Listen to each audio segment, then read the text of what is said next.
명상이 동구한 자리로서 공적 경기와 광명을 따라 대소유무의 분별이 나타나서 선악보의 차별이 생겨나며 어느 명상이 완연하여 시방상계가 자중의 한 구슬같이 드러나고 진유모주에 좋아하는 우주반연을 통하여 무시광법은 곧 이런상의 진리니라.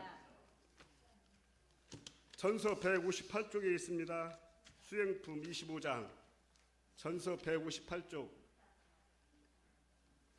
자, 합독하시겠습니다. 대종사에서 대종에게 말씀하시기를 그대들이 법설이나 강행을 들을 때에는 반드시 근포 하나 온 것이 정신을 구르고 들어야 할 것이니 법사가 강사가 아무리 유익한 말을 한다 하더라도 듣는 사람이 요령을 잡지 못하고 법연이 듣는다고 그 말이 다 실지 효과를 얻지 못하니라. 그러므로 무슨 말을 듣는지 내 공부와 내 경계에 대조하여 온전한 정신으로 마음에 새겨 듣는다면 그 얼음이 많아지는 동시에 실지 행사의 자연 반조가 되어 예의 공덕이 더욱 드러나게 되나니라. 자, 한 주간의 달을 되돌아보는 일생수행의 요법을 대조하시겠습니다. 1. 심지는 원래 요란함이었건만은 경계를 따라 있어 지나니 그 요란함을 얻게 하는 것으로서 자성의 정을 세우자. 2. 심지는 원래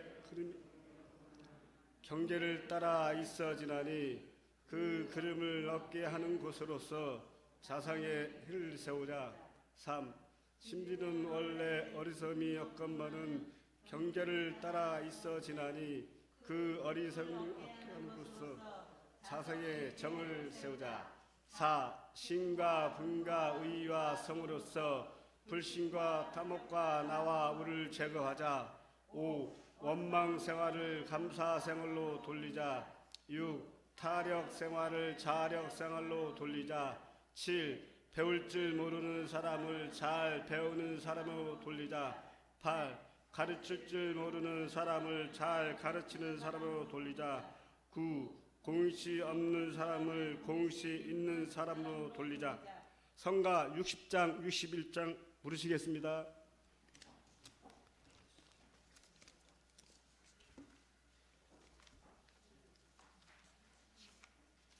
60장.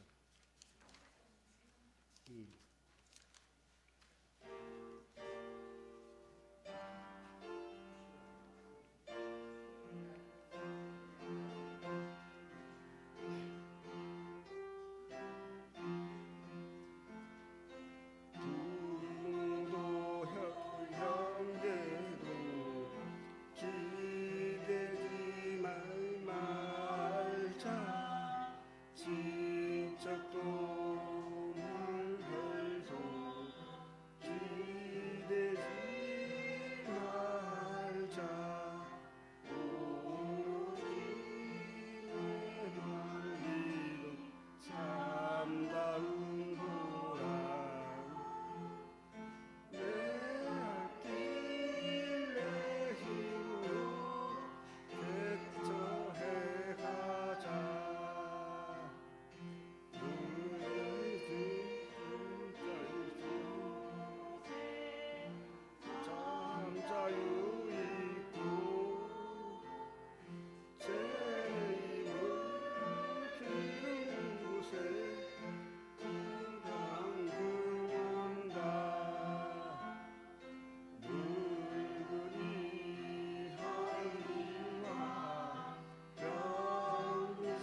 61장 부르시겠습니다.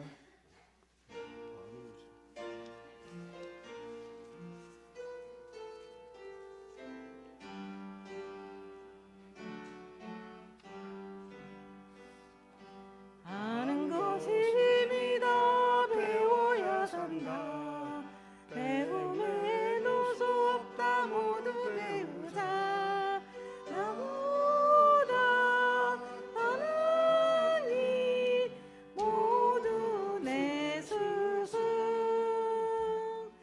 아는 것이 힘이다 배워야 산다 남녀라 늙고 젊고 가릴 것 없다 지식을 갖춘 곳에 참전진 있고 지식을 갖춘 곳에 큰 발전 온다 배움에 부끄러움 있을 것이랴 배움에 망설임도 있을 수 없다 배울 것 나누니는 모두 내 스승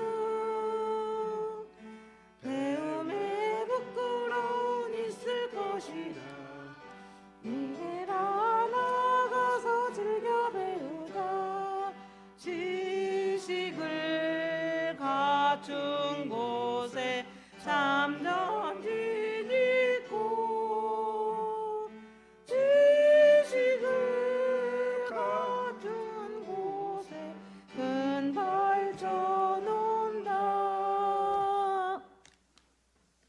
다음은 박선재 교무님 설법 받겠습니다. 정자 반갑습니다. 반갑습니다. 잘 지내셨습니까? 일주일 동안. 이제는 영하 15도 이렇게는 안 내려가겠죠? 겨울이 네 이제는 봄을 향해서 날씨가 가고 있습니다. 네, 이제 많이 날씨도 풀린 것 같고 우리들 마음도 많이 풀린 것 같아요. 이 상태로 잘 건강하게 지내시다가 봄을 맞이했으면 하는 생각이 듭니다.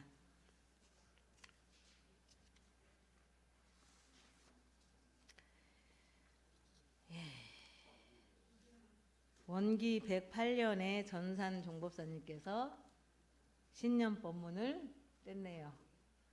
강약 진화로 평등세상 이룹시다 그랬어요.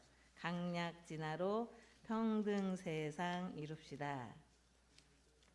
사회에는 잘 사는 사람, 못 사는 사람, 귀한 사람, 귀하다고 생각하는 사람, 천하다고 생각하는 사람, 다른 사람이 그런 게 아니라 스스로가 그런 생각을 가지면 그 생각을 빨리 털어버려야 돼. 이 세상에 존재하는 살아가는 모든 사람들은 다 귀해요.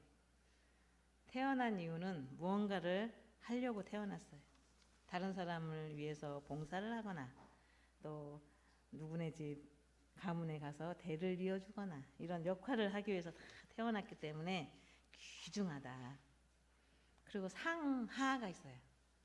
윗사람, 아랫사람, 선후, 먼저 사신 분들, 나중에 태어나서 먼저 사신 분들 뒤를 따라서 살아가고 있는 선후의 차가 있고, 유식, 무식, 많이 배운 사람이 있는가 하면 그러지 그 사람들보다 많이 배우지 못한 사람이, 지우, 많이 아는 사람이 있는가 하면 많이 몰라서 이제 어리석다 이런 말을 듣는 사람이 있어요. 이게 이제 강과 약의 그 차이를 구분을 해보면 그렇게 할 수가 있습니다. 근데 중요한 건 내 생각이 더 중요하다. 내가 약자인지 전한 사람이라고 생각하는지, 내가 영원히 아랫사람으로 머물러 있는지, 나중에 태어난 사람이니까 쫄래쫄래 따라만 다니면 되는 것인지, 교당에서도 영원히 신입 교도로 사는 사람이 있어요. 영원히 돌아가실 때까지. 그 다음에 내가 너무 아는 게 없어서 무식한 사람인지, 내가 너무 안 배워서 어리석은 사람인지 라고 생각하는 것이 중요하지. 이렇게 남들이 천하다 그래도 아니야 난 귀해. 너 가난하잖아. 아니야, 난 부자야. 마음이. 나를 따라올 사람 없어. 나는 항상 윗사람으로서 살 거야. 윗사람으로서 모범을 보면서 살 거야. 교당을 50년을 다니면 뭐예요? 항상 그 자기 지위와 자기 무언가 생각에 사고에 꽉 사로잡혀가지고 그 사고에 들어오지 않으면 다 나쁜 사람이라고 생각하면 안 되죠. 그리고 나는 항상 선진으로 얼른 원불교 다닌 지는 얼마 안 되지만 얼른 막 뒤집고 빨리 앞에 나가서 공부를 해야 되겠다. 이렇게 해서 선진으로 갖추려고 노력을 하는, 나는 아는 게 많아. 난 유식한 사람이야. 정보도 열심히 보고 뉴스도 열심히 보고 또 모르는 다른 사람들이 나보다 더 잘하는 것 같아요. 막 묻고 배우고 해서 난 잘하는 사람이야. 나는 지혜가 있는 사람이야 라고 생각을 하면 그분들은 다 강자예요.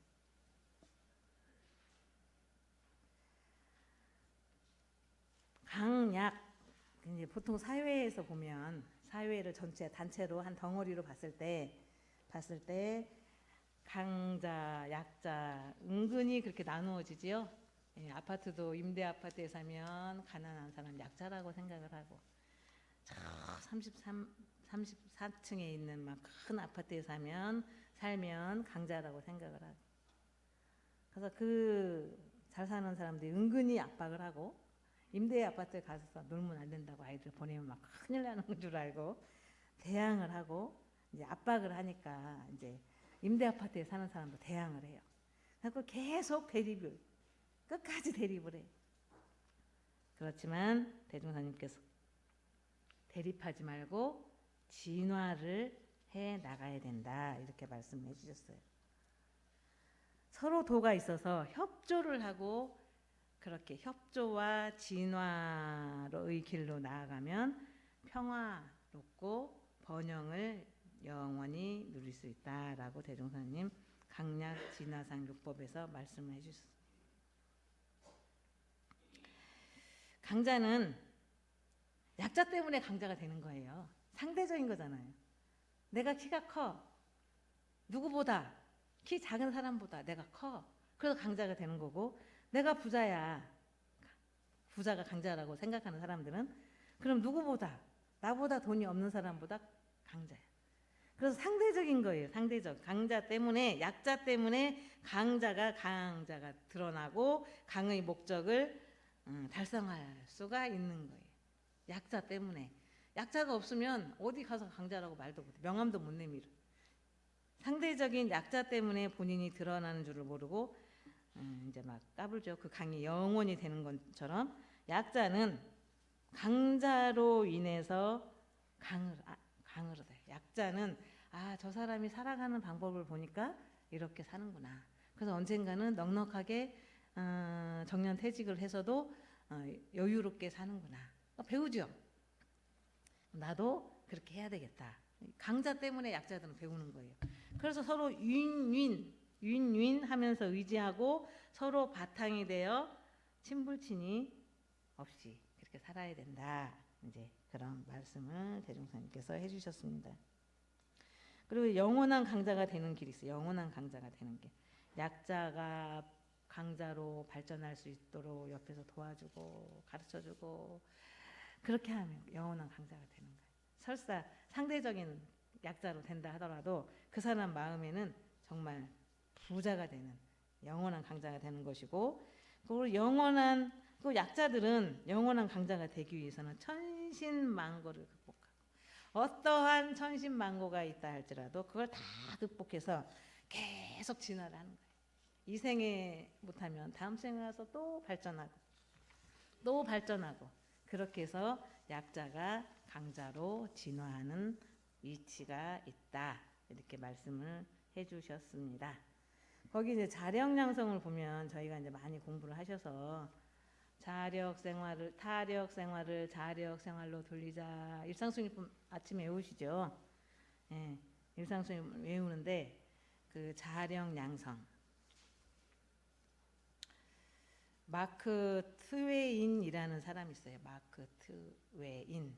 이 사람은 미국 사람이에요. 플로리다 주에서 사는 사람인데 톰 소여의 모험이라는 아동 소설가로 유명한 사람이에요. 이분이 젊은 시절에 사업을 했어요. 젊은 시절에 아이 문학 쓰고 아동 소설을 쓰고 하는 사람이 사업을 했으니 그 사업이 어떻게 사회도 잘 모르고 하시는 분이 사업을 하다가 몽땅 망했어요. 실패를 해서 다 말아먹었어요. 요즘 말로. 그러니까 너무 이제 어렵게 사는 거야. 그 빚도 많고 그렇게 했어요. 그러니까 친구들이 옆에서 보다 못해. 야, 우리가 이렇게 있으면 안 되겠다. 저 친구가 어떻게 밥이라도 벌어먹게 해줘야 될 거 아니냐. 그래서 친구들이 막 모여가지고 네, 후원금을 막 모금을 하는 거예요. 후원금을 모아가지고 이 마크 트웨인한테 찾아가. 그래서 지금 어려운 때니까 이 돈으로 발판을 삼아서 다시 한번 너 하고 싶은 일을 해라. 그랬더니 나 같으면 고마워. 그럼 얼른 받을 것 같아. 근데 그분은 어떻게 했냐면 아니 나로 인해서 여러분들까지 친구들까지 어렵게 만들고 싶진 않다. 거절을 해요. 그 돈도 돌려줘. 그래서 그 후원금을 안 받고 돌려주고 그 다음에 열심히 뭘 하냐면 글을 써요. 아동 문학가라 그랬죠. 아동 소설을 쓰는 열심히 글을 써가지고 그 책이 유명 톰 소여의 모험 같은 책들을 만들어 써가지고 유명해서 다시 그 가난을 벗어날 수 있었다라는 이야기가 전해지고 있습니다. 그래서 이분을 미국 문학의 아버지라 그래요. 미국 문학의 아버지. 그래서 허클베리 핀의 모험. 또 우리 교도님들이 잘 아는 왕자와 거지. 그 동화책을 쓴 사람이에요. 왕자와 거지. 그래서 그 거지의 심정을 자기가 모든 사업에 실패해가지고 정말 끼니를 막 굶고 그 막 어렵고 궁핍하게 살던 것들을 생각해서 거지의 상태를 이렇게 추측해서 글을 썼다 그래요. 그래가지고 유명한 문학 소설가가 돼서 이제 그렇게 했다. 대종사님 강자약자 진화상 요법에 보면 자령 양성에 보면 공부 삼아 자력을 양성해라 그랬어요. 공부 삼아 자력을 양성. 저는 참 이 선진 원로 교무님들이나 열반하신 교무님들 뵈면 저의 머릿속에는 대종사님이라는 물론 대종사님이 만든 교법으로 공부하고 아침에 선하고 저녁에 연불하고 하지만 대종사님이 싫어할 거야 이렇게 생각은 안 하거든요. 근데 이 법타원님은 이제 연로하셔가지고 이제 몸을 내 맘대로 거동을 잘 못하셔요. 내려오는데 신발을 잘 못 신겠어. 이제 이게 막 힘이 없으니까 신발을 신어야 되는데 오른쪽 신발이 발이 저쪽으로 가고 하니까. 그러니까 밑에 있는 교무님이 아이고 법타원님 제가 신겨드릴게요. 그리고 앉아서 신겨드리려고 했더니 법타원님 그러셨대요. 네가 그러면 내가 너한테 의지를 하면 대종사님이 싫어하실 거야 그러셨대요. 나 같으면 자력 양성을 하라고 했어. 내가 힘 닿는 데까지 내가 신을게 이렇게 할 것 같아. 근데 어른들은 마음속에 항상 식사를 하실 때나 길을 걸으실 때나 신발을 신을 때나 뭐 하실 때마다 대종사님을 모시고 사는 거예요. 내가 너한테 의지를 하면 대종사님이 싫어하실 거야 이렇게. 저만 그런가요? 여기 계시는 교도님들 법타원님처럼 모시고 내가 신고를 안 모시면 대종사님이 싫어하실 거야 그러면서 벌떡 일어나서 신고를 모시고 그러실 거예요. 저는 아직 젊어가지고 공부를 잘 못해서 대종사님이 마음속에 있는 게 아니라 신고를 안 모시면 안 되지. 사종의무를 지켜야지. 좀 다르죠. 어른들하고 제가 좀 달라요. 이것이 아마 교도님들한테도 영향을 미치는 것 같아요. 어느 순간에 대종사님 오롯하게 대종사님 법을 이렇게 하고 대종사님 모시고 하는 그런 세대에서 저희들처럼 대종사님 안 뵀잖아요. 저희는 물론 이제 종법사님을 통해서 간접적으로 뵙기는 했지만 교전을 통해서 뵙기는 했지만 저희는 대종사님을 모시고 직접 구전 심수를 하지 않았기 때문에 마음속에 대종사님처럼 이렇게 본받아야지 따라서 해야지라는 마음보다는 교전에 있는 걸로 배우고 그다음에 세상에서 흐르는 그런 예, 그런 걸로 저희가 더 많이 이제 이렇게 교도님들 대하니까 그것이 조금 어색해 하시더라고요. 가는 곳마다. 60이 아직 안 된 저희가 세대가 어느 순간에 이게 딱 차이가 나나 봐요. 그래서 그걸로 인해서 저 교무님이 이상한 교무네. 저 교무가 왜 저러지? 이렇게 하는 오해의 소지를 갖고 살아요. 지금도 여기서도 물론. 그래서 이게 세대 간의 차이인가 이 생각이 듭니다. 그래서 자력을 공부 삼아 양성해야 된다. 그래가지고 내가 할 수 있는 의무를 최대한 다 하고 책임을 다 하고 눈 속에 들어가서 눈 딱 감을 때까지 책임을 다해. 그 책임은 뭐냐면 무자력자 보호하는 거예요. 내가 자력을 양성했어. 여기서부터 여기까지만 양성을 해. 그 다음 끝. 그게 아니에요. 자력 양성을 잘한 사람은 표준이 무자력자를 정말 잘 보호하는 거예요. 우리 어떤 교도님 유지비도 얼마 못 내셔. 여기 계셔요. 유지비도 얼마 못 내셔. 교무님, 제가 큰 사업은 못합니다. 큰 사업은 못해. 제가 참 우리 교도님들이 잘하시는 부분 몇 분들이 있고 이렇게 설교석상에서 드러내서 칭찬도 해드리고 싶은데 어느 순간에 누가 딱 그러더라고요. 돈 얘기 그만하세요. 그러시대요. 돈 얘기 안 하기로 했어요. 근데 그분이 그래요. 제가 교무님이 법운 사업회를 내주시든지 교육 장학금으로 내주시든지 그러니까 조금이에요. 생각하면 얼마 안 돼. 그냥 푼돈. 그런데 그걸 다달이 보내주셔가지고 제가 법운 사업회로 아픈 분들이 도움을 좀 받을 수 있도록 무자력자를 보호하는 거예요. 그분은 얼마 되지 않은 돈이지만 무자력자를 보호하는 내가 자력 먹고 살지 영감님 계시지 농사 지으면 다만 1년에 쌀 몇 가마 나오지 하니까 이제 나보다 그 교도님도 아프셔. 보면 그냥 저 짜네 제가 보면.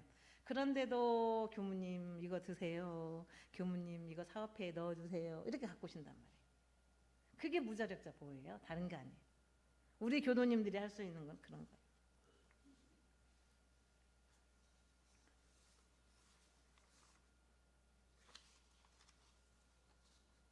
언제까지? 관 뚜껑이 덮일 때까지 무자력자 보호를 해야 된다. 그 다음에 지자본이 무자력자 보호를 하고 자력 양성을 하면 나중에는 주보에 있는 내용은 대산종 법사님 말씀하신 거 이제 활용을 하시고요. 인권 평등이 돼. 인권 평등. 가난하다, 못 배웠다 하는 마음이 없어지잖아요. 그러니까 나라에서 막 도와주고 전 또 이렇게 또 막 재난지원금을 받았는데 본의 아니게 그렇게 막 재난지원금을 안 받더라도 그렇게 살다 보면 무자력자 보호를 나도 하고 너도 하고 우리 교도님들 60명이 다 무자력자 보호를 해. 그리고 민망한 건 이제 연세가 드셔가지고 이제 화장실이 너무 멀어요. 솔직히 말해서 나가서 문을 열고 나가서 신발을 신고 또 문을 열어서 이 건물 한 바퀴를 돌아서 이렇게 화장실을 가. 그것도 조금 고쳐야 돼요. 어떻게 화장실을 저쪽 안에다 넣던지 그거는 이제 제 할 일은 아닌 것 같고 그렇게 하시다 보면 실수를 해요. 옷에다. 자력이 없어지는 거예요. 이게 이제 이렇게 참아야 되는데 화장실 도착할 때까지 그게 이제 잘 안 돼. 자력이 없어서. 그렇게 하다 보면 실수를 해. 교당이 오는 것도 미안해. 그럴 때는 정말 옆에서 막 도와줘야 돼요. 소리 소문 없이 도와줘야 돼. 막 얼굴에 막 표정으로 막 못마땅한 표정으로 이렇게 하면서 교당을 왜 나와 해가면서 도와주는 게 아니라 정말 내가 무자력자 보호하는 사람이야 하면서 누구도 모르게 쥐도새도 모르게 도와드려야 돼. 그래서 그분이 소외감을 느끼지 않도록 돈이 없는 사람이 소외감을 느끼지 않도록 몸이 약한 사람이 소외감을 느끼지 않도록 하는 것이 무자력자 보호고 인권 평등을 오게 하는 자령양성입니다. 지자본이 아니지 지자본이. 지자본이를 잘하면 지식평등이 와요. 지식평등. 예, 지식평등이 오는데 지자는 우자를 가르쳐.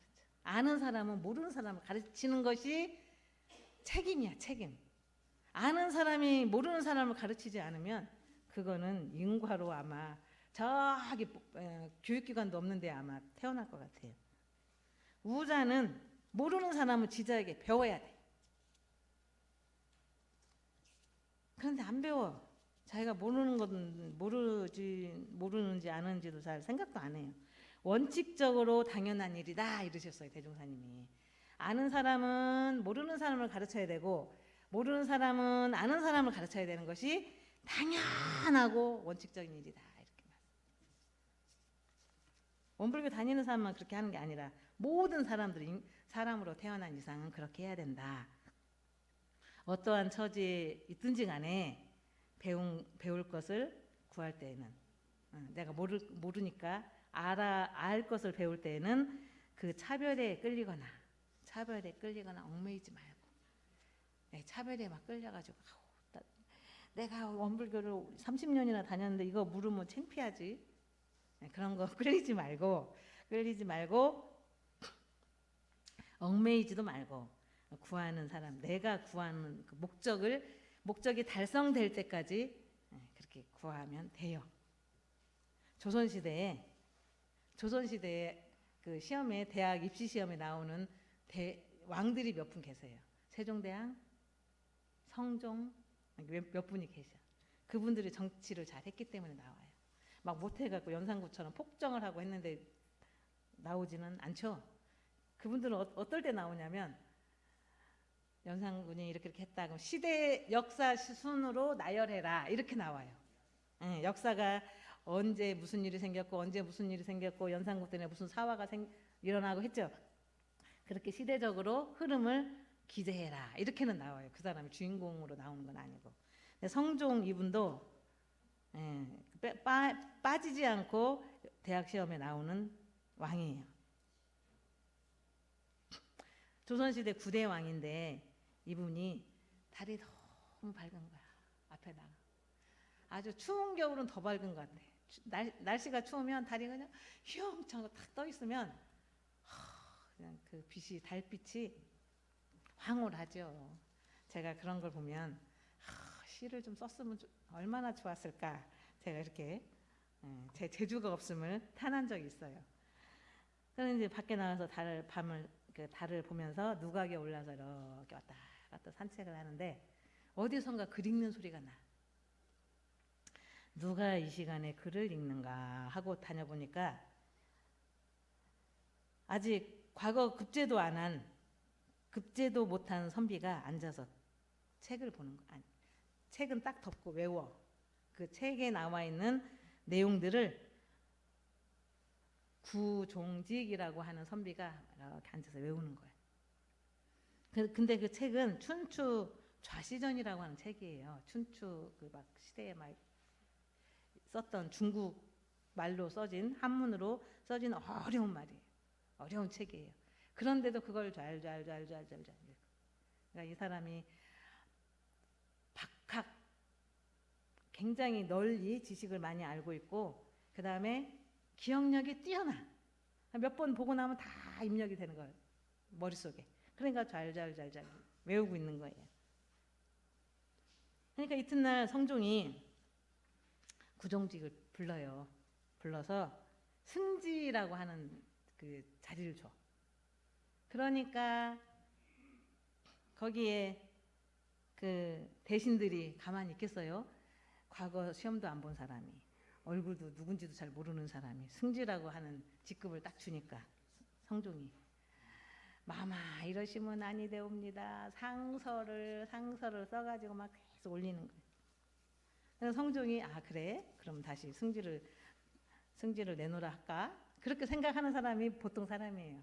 성종은 그래? 그러면 내가 뭘 주냐? 이건 너무 가분한 처사입니다. 그랬더니 또 한 단계 높은 예조 참판이라고 하는 직을 딱 주는 거예요.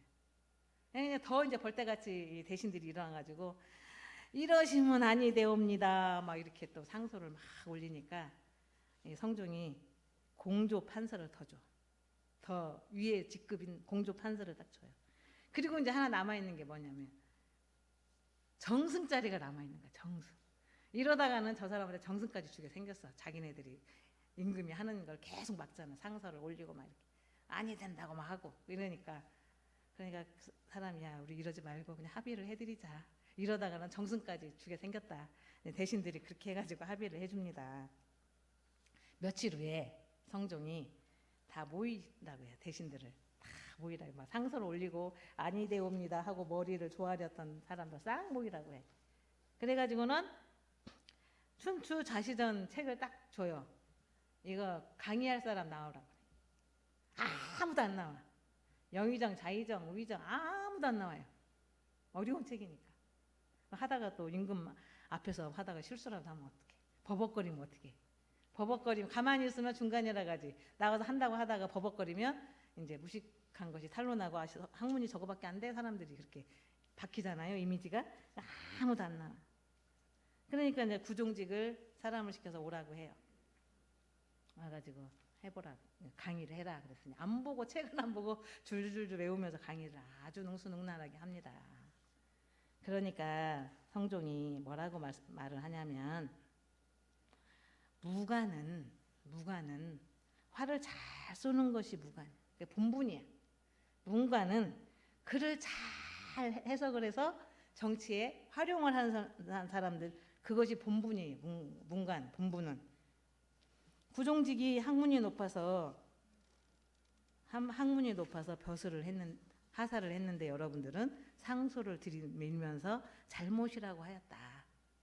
이게 아무리 실력이 있고 재주가 뛰어나도 명문 출신이 아니면 벼슬길에 나갈 수가 없고 아무리 아는 것도 없고 공부도 못하고 제대로 된 책 하나도 강의를 못하는 사람이 벼슬 문벌 가문이 좋다고 해서 벼슬을 받으면 되겠냐. 문벌만 좋으면 고관직에 올라야 한다는 법이 어디 있냐 그러셔요. 문벌도 안 보고 사람을 채용했던 분이 성종이다. 그래서 이분이 나중에는 우찬성 직위까지 올라갔다고 하는데 그거예요. 문벌에 차별을 두지 않고 사람을 등용했던 분이 이제 성종이시고, 그리고 대종사님께서도 어떤 분야이든 자기 이상의 실력을 갖춘 사람한테 배워라 그러셨어요. 배워라. 스승 삼아 지자본이 해라 이렇게 말씀하셨거든요.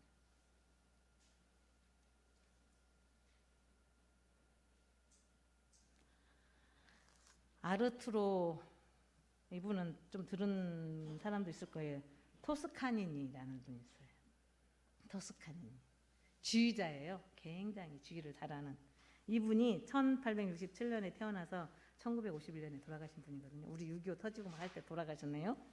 이분이 이탈리아 사람이에요. 20세기 지휘자로 유명한 사람인데 명지휘자. 오케스트라를 막 이렇게 지휘하는 사람이거든요. 근데 1886년에 토스카니가 19살 때 일입니다. 이분은 그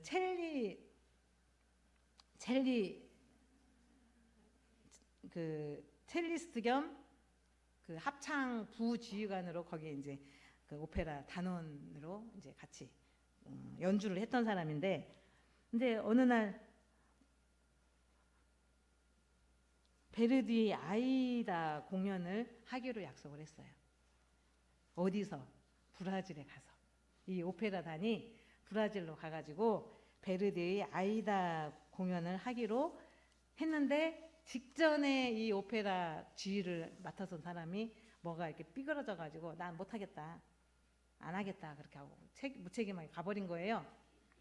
그러니까 합창을 지휘했던 그 합창 지휘자를 올리니까 브라질 그 많은 관중 청중들이 막 제대로 된 지휘자 나오게 하라고 막 야유를 보내고 막 그러는 거예요. 소리가 웅성웅성하고 연주를 할 수 없게 하는 거예요. 그러니까 이제 또 오페라 측에서는 부지휘 합창을 처음에는 오페라 부지휘관을 올렸는데 막 야유를 막 퍼부으니까 그러면 합창단을 지휘했던 지휘자를 올렸어. 그랬더니 그것도 막 더 연주를 못하게 막 더 시끄럽게 야유를 보내고 제대로 된 지휘자를 세우라고 막 그런 거예요.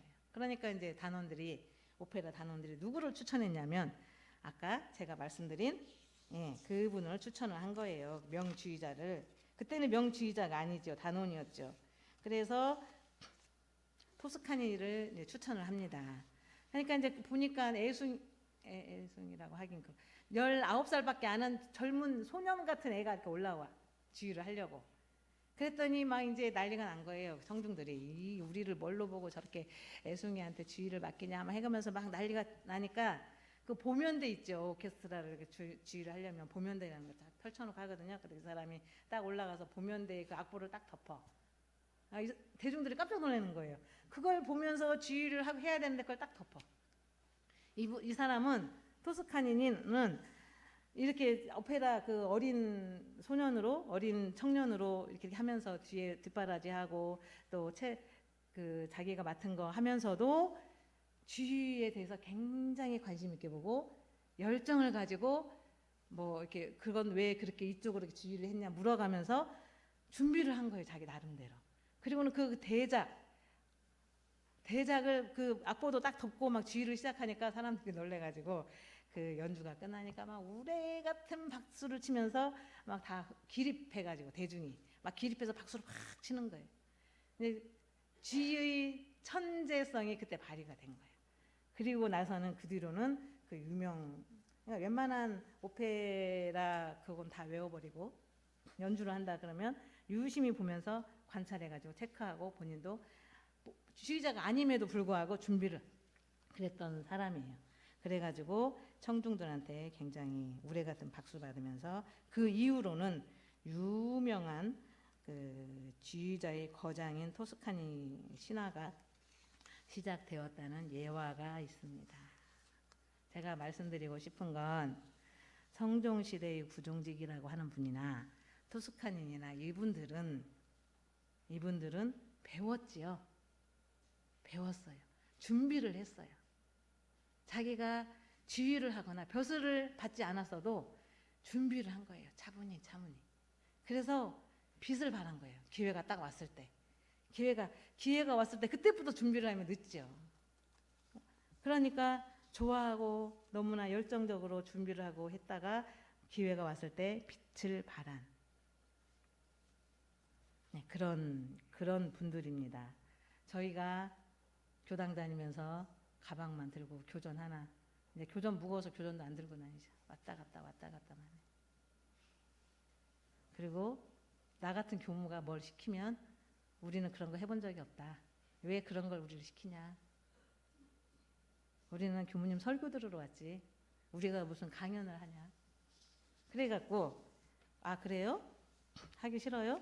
그러면 이제 교당에 가는 거 마음 편하고 재밌게 스트레스 해소하려고 교당을 왔는데 내가 스트레스를 주면 안 되지. 그러니까 그러십니까? 하고 싶지 않으세요? 안 해. 교도 훈련을 가요. 교도 훈련을 가는데 훈련만 딱 받고 안 오죠? 끝나는 날은 반드시 훈련 감상을 말을 해. 거기에 참석한 사람. 예, 다섯 군데, 6군데 교당이 연합해서 훈련을 받으면 대표로라도 한 사람씩 나와서 감상담을 해야 돼. 다 하면 좋겠지만 시간이 없으니까 한 교당당 2-3명이 나와서 감상담을 해요. 그 교당은 아무도 안 나가. 자신이 없어. 말하는 거에 자신이 없으니까. 아무도 안 나가요. 그래서 제가 그걸 봤어요. 그리고 나서 이제 강력하게 밀고 나갔어요. 아니 누구누가 어떤 교당 교도들도 그냥 더듬더듬 해도 나와서 말을 하지 않냐. 연합으로 훈련하는데 직구별로 교당에서 훈련나고 훈련 감상 얘기하라니까 한마디도 못하면서 교무가 지도하는 거 안 따라해. 말만 더하고 그러잖아요. 그 뒤로는 막 밀고 막 시켰어요. 공, 공부담도 해라. 또 조금 배웠다 싶은 사람은 강연을 해라. 그렇게 했어요. 이게 훈련이 처음부터 잘하는 사람은 없습니다. 처음에는 저희도 연단에서 학교 다닐 때 뭐라고 발표를 하면 달달달 떨다가 내려오는 시간이 더 많았어요. 그리고 앞에 오면 준비한 것이 하나도 안 보여. 막 대충 외워갖고 가도 이게 연결이 돼야 되는데 연결이 잘 안 돼. 한 번 하고 두 번 하고 세 번 하고 훈련을 하고 또 혼자 막 연습하고 그렇게 해서 이렇게 교당으로 발령을 나가는 거고, 우리 교도님들도 교도지만 단에서 주간을 단장으로 또 중앙으로 또 단원으로 무슨 이야기를 할 때 자신 있게 딱 주제에 벗어나지 않고 이야기를 할 수 있는 건 평소에 연습을 해서 그런 거예요. 아예 그 사람은 고등학교도 졸업하고 대학도 나왔으니까 말을 유창하게 잘 하지요. 대학 가면 뭐 시키는 줄 알아요? 말하는 거 시켜요. 물론 막 책 이렇게 두꺼운 것도 막 레포트도 쓰고 하지만 여기서부터 10페이지서부터 30페이지까지 나와서 레포트 쓴 거를 발표를 해라 이래요. 대학 4년 동안. 마지막 4학년 때는 논문을 쓰지만. 그러니까 그렇게 연습을 하고 앞에 나와서 얘기를 하고 말을 하고 토론을 하고 하니까 이게 말을 자연스럽게 잘하는 것이지, 그런 교육 안 시켰으면, 그리고 대통령으로 막 연설을 하면 제대로 대학을 다닌 사람들은 연설하는 거 아무렇지도 않게 연설 잘해요. 주제에 맞게 엉뚱한 소리 안 하고. 근데 이제 대학생활을 어설피 다니거나 돈으로 대충 주고 다녀서 졸업장이나 따고 그러면 이제 표시가 확 나죠. 저 사람 지금 뭔 말을 하는 거야 이렇게. 그래서 우리 대종사님께 감사할 일은 나보고 훈련 받으라고 한 것이 감사한 거예요. 말하는 연습을 훈련해라. 또 어떤 주제에 대해서 말을 앞에 나와서 말을 해라. 이런 걸 일기를 써라. 그렇게 훈련을 시키신 분이 대종사님이세요. 하기 싫다고. 우리는 그런 거 안 해도 된다고 막. 그러면 제가 대종사님 제자로 출가를 해서 대종사님 교법을 배워가지고 관촌교당에 부임해서 사는데, 대종사님 말씀을 들어야 되는지 하기 싫다고 하는 교도님 말씀을 듣고서 안 시켜야 되는지 전 잘 모르겠어요. 그래서 하고 또 하고 또 하고 하다 보면 저절로 돼요. 저절로 어느 순간에. 그럴 때까지 하라고 그랬어요. 그럴 때까지 훈련을 시키고 그러라고 그랬어요. 그래야 사회 조직을 이끌어 갈 때나 또 평등 세상을 만들어 가기 위해서 자력양성으로는 무자력자를 보호를 하고, 지자본인은 아는 사람한테 배우고 내가 연습을 해가지고 연습을 해서 그 평등 세상 만드는데 일조할 수 있는 그런 대종사님 제자가 되기를 간절히 바라겠습니다. 그리고 우리는 안에서 어렵다, 마음속으로 안에서 어려운 것이지 하다 보면 쉽다. 대종사님 법인 정기일기도 안 써서 어려운 것이지 쓰면 쉽고, 상시일기도 작년 1년간은 제가 계속 하는 연습만 시켰어요. 내용은 제가 별로 그다지 중요하게 생각을 안 했어요. 올해는 내용을 굉장히 중요하게 보면서 하나하나 잘 기록을 할 수 있도록 제가 그렇게 같이 상시일기 반은 그렇게 지도를 할 겁니다. 그래야 대종사님이 평등 세상 만들려고, 낙원 세상 만들려고 부단히 애쓰셨던 그런 대종사님께 다소 100만 분의 1이라도 보훈할 수 있는 그런 제자들이 되고 또 교도님들이 되기를 간절히 바라고, 마지막으로 청운회 회장 이취임식이 있네요. 청운회는 교당에서 어떤 위치일까? 어떤 위치예요? 변 선생님? 변성욱님? 청운회는 교당에서, 관촌교당에서 어떤 역할을 하시는 분들이에요? 주인 역할. 주, 교당에서 주인 역할을 하는 분들이래요. 청운회는. 예, 제가 보니까 예, 교단이나 전북교구나 저희 관천교당을 보면 허리 역할을 해요. 청운회가. 있는지 없는지 잘 몰라. 저희도 있는지 없는지 모르잖아요. 허리가. 사람 몸에 허리가. 그런데 아프면 옴짝달싹도 못해. 청운회가 부실하면 관천교당이 옴짝달싹도 못해요. 굉장히 중요한 역할을 하는 분들이 청운회예요. 표시도 안 나. 허리가 아프면 표시가 안 나. 저 사람 멀쩡한데 막 아프대. 막 사람들이 그래요. 에이, 교당 청소하기 싫으니까 아프다고 꾀부리네. 겉으로는 표시가 안 나니까. 청운회는 그런 거예요. 겉으로는 표시가 안 나요. 그 교당에 소리가 나거나 뭐 있나? 뭐 이렇게 해도 안 돼. 있는지 없는지 조용히 있으면서 없으면 큰일 나는 그런 단체가 청운회예요.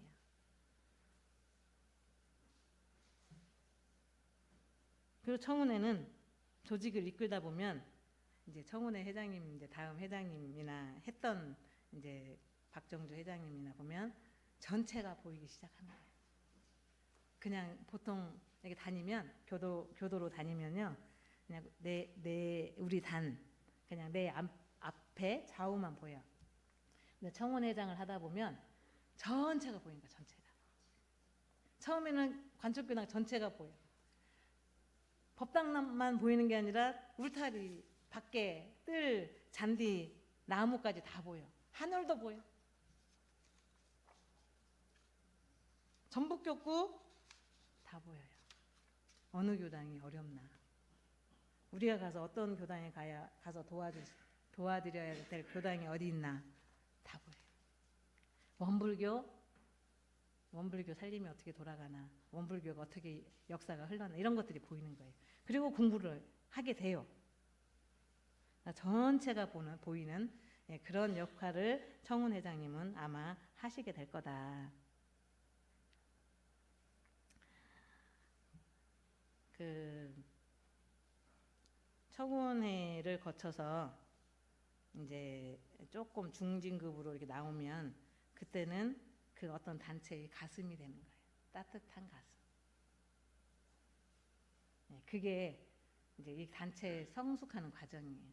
처음에는 허리 역할을 하다가 거의 이제 졸업해서 이제 60대에 좀 넘어가면 그때 가슴이 되는 거예요. 마음이 따뜻한, 우리 교당에서는 마음이 따뜻한 단체, 마음이 따뜻한 사람들로 이렇게 또 묶여지는 거예요. 그렇게 해야지 머리만 있어서 그 단체가 흘러가는 건 아닌 것 같아요. 따뜻함이 넘쳐야 그 교당은 발전하는 것이고, 그리고 제가 자력양성 말씀드리면서 한 가지 빼먹었는데요. 정초기도 때나 부처님 오신 날 기도 호명을 하죠. 사실 기도 호명을 하면서 제가 기운을 그 가족 개개인한테 기운을 하게, 이분은 올해 시험을 본다더라 막 이렇게 하면서 호명을 막 해요. 굉장히 빨리 호명을 하면서도 생각이 탁탁탁탁 스치거든요. 근데 가족들이 뭐를 하는지, 올 한 해 동안 이루고 싶은 게 뭔지 모르고 글자만 읽었어요. 작년 올해 원기 106년 107년. 그래서 저 뒤에 보면 기도 건선문이 있습니다. 네. 아유, 교당에 있어요. 우리 집 식구. 그런 거 사절 안 받아요. 그런 거 접수 안 합니다. 가서 정초 기도 시작하기 전까지 교무님 나 우리 애들 이름도 잘 모르고 자녀들 설날에 자녀들 오면 다 쓰고 가라고 하세요. 자녀들한테 가족들 다 쓰고 가라 하고 거기에 이제 누구 가족인지 제가 알아야 되니까 위에 이제 가족 교도님 이름 쓰게 돼 있으니까 쓰시고 그렇게 해서 가지고 오셔야 제가 더 간절하게 기도를 올려드리지요. 권선문 뒤에 있습니다. 가져가셔서 꼭 27, 그 다음에 다음 주 15일 날 가져오시고 그때 못 가져오시는 분은 27일 날 설 지나고 정초기도 할 때 가져오세요. 그러면 그때는 그 가져오신 거 놓고 막 부르면서 제가 기도를 하려고 합니다. 제가 옛날 교무님이 써놔. 아 교무님 그 옛날 전임 교무님이 기도문 안 남겨놨어요? 거기 다 있는데 우리 집 식구. 예, 그거 이제 2년 동안은 제가 그렇게 했어요. 하라는 대로 교도님이 하라는 대로. 아 그거 있으니까 찾아서 부르면 돼요 이렇게. 그래서 아마 교무님이 기도를 정성 없게 하시는 것 같다 이런 생각 들으신 초기 발달한 사람들은 그런 거 느꼈을 거예요. 막 불러요 그냥 쫙쫙쫙쫙쫙. 그리고 부르면서 이 사람이 누구야? 누구네 가족이야? 그리고 기도 명단 들어온 사람들만 호명합니다. 막 옛날 거 10년 전 거 막 찾아서 안 합니다. 기도 명단 쓰신 분들 가져오신 분들 것만 호명을 할 테니 그리고 순서도 들어온 순서대로 부를 겁니다. 보니까 어떻게 했는지는 모르겠는데 옛날 교무님 정리하는 거 보니까 남자 1단, 2단, 3단 아니 법사님네 원로 3단, 1단, 2단 이렇게 돼 있던데 기도 명단 들어오는 대로 아이고 교무님 힘들게 교도 이름 안 불러도 돼요. 우리 교도 우리 가족은 그러면 안 가져오셔도 돼요.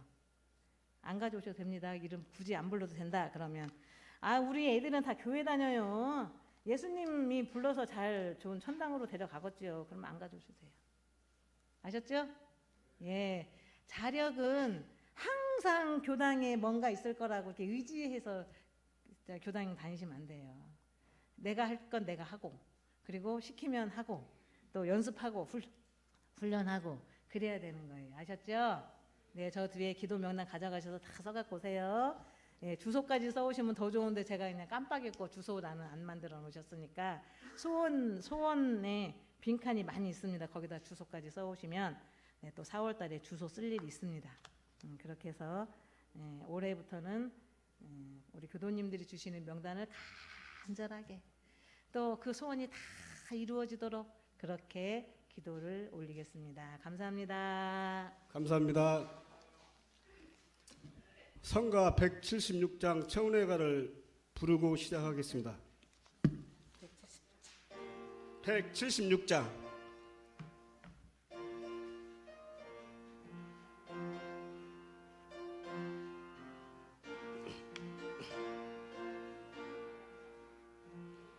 새 하늘 밝혀주는 이른의 광명 그 서광 먼저 받은 우리 청운회 우리는 도덕발양 운동의 기수 공공의 길 수행의 길 앞장서 가자 선우진 일원가족 한 몸이 되고 세계의 이웃들이 한 집안 되게 청운회 우리들이 힘을 다해서 이산의 낙원 세계 이룩해 가자. 반갑습니다. 청운회 이침식 사회를 맡은 변성욱 인사 올립니다.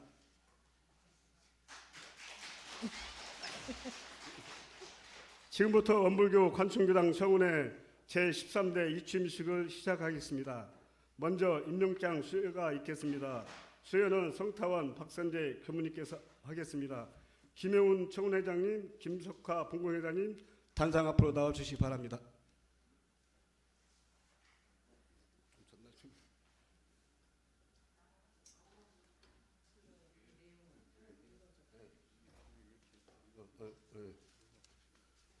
다 나오시면 같이 좀 올려주시고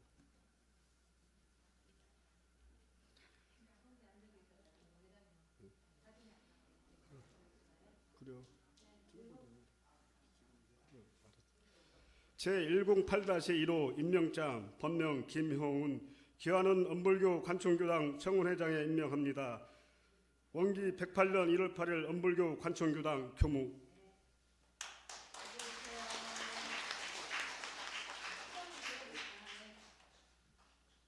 아니 저기 사진 한번 찍어. 예, 같이 이렇게. 예.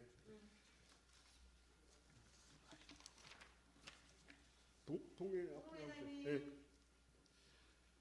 제108-25 임명장 법명 김석화 귀하는 엄불교 관청교당 본공회장에 임명합니다. 원기 108년 1월 8일 엄불교 관청교당 교무.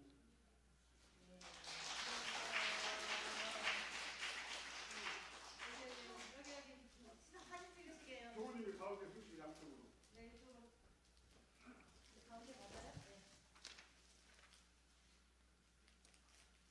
웃어요 예쁘게.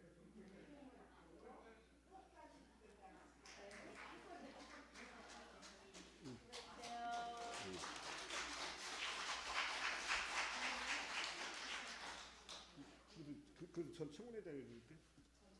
아니 현 청문. 비용은 청문회장에 있는 거예요.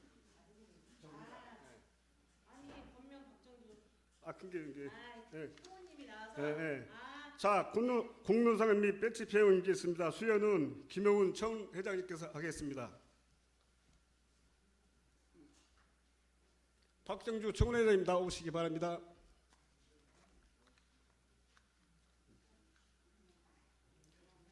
아니. 3년 동안 고생해서 먼저 엄불교 마크인 저기 배치 배웅이 먼저 하겠습니다.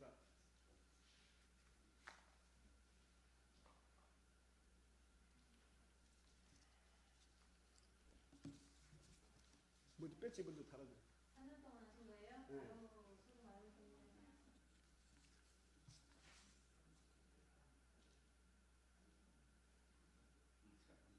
네, 떨지 마. 네.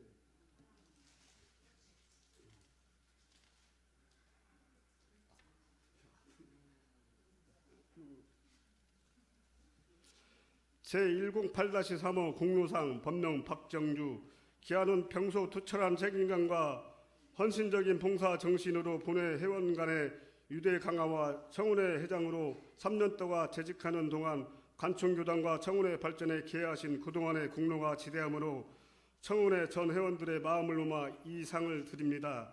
2023년 1월 8일 엄불교 관청교당 청운회장 김효운.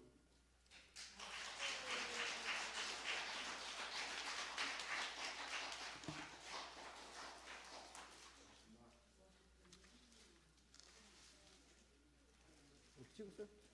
됐습니다. 들어가는데. 감사패 수여가 있겠습니다. 수여는 박정주 전 회장님께서 하겠습니다. 호명하신 분은 단상 앞으로 나와주시기 바랍니다. 여타원 박여주, 후타원 최기래님. 근데 이제 여타원님께서 아프셔갖고 그냥 후타원님이 대표로 받겠습니다.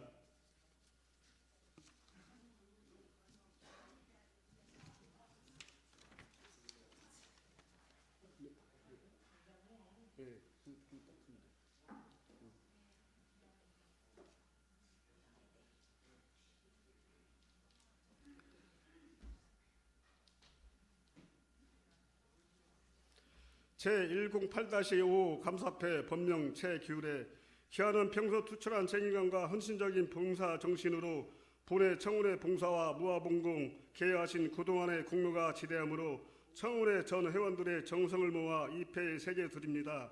2023년 1월 8일 엄불교 관청교당 청운회장 박정주.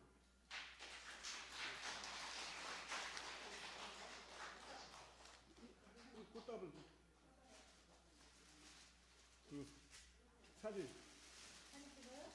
네. 아야 놓고 사진. 자 사진 찍어.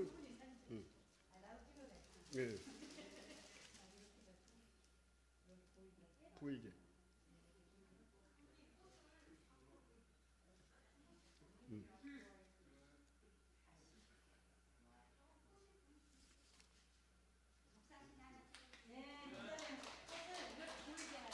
보이게.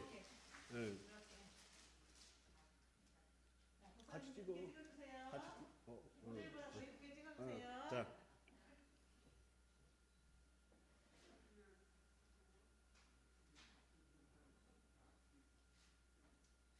됐어. 자, 가만있어. 거기 있어. 이어서 청운회 원기 108년부터 3년 동안 청운회 이끌어가실 임원진 소개가 있겠습니다. 소개하신 분 앞으로 나와주시기 바랍니다. 회장 김효운, 사무국장